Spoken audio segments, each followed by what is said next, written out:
Stop washing your face until you watch this. You're probably ruining your skin barrier without even realizing it.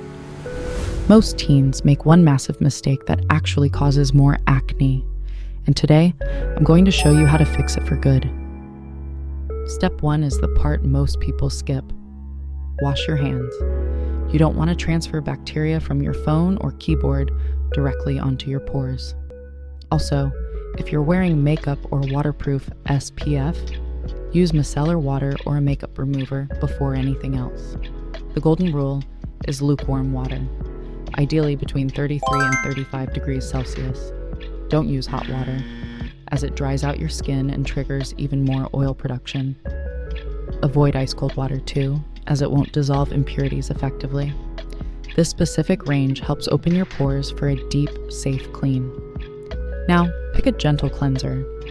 If you have oily skin, look for ingredients like salicylic acid. For dry skin, go with a hydrating formula. Pro tip: put a small amount in your palms, create a light lather, and massage your face in circular motions.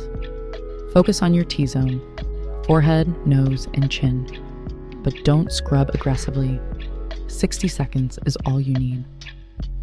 Rinse thoroughly.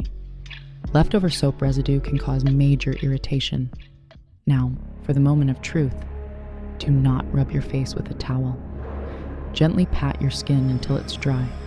And please, use a separate towel just for your face, not the one you use for your body after a shower. Even if you have oily skin, you need hydration.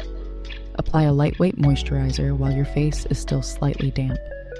This locks in moisture, keeps your skin barrier healthy, and actually helps prevent future breakouts. That's it. Follow these simple steps every morning and night, and your skin will thank you. What products are you currently using? Let me know in the comments. Don't forget to like and subscribe for more self-care tips. See you in the next one.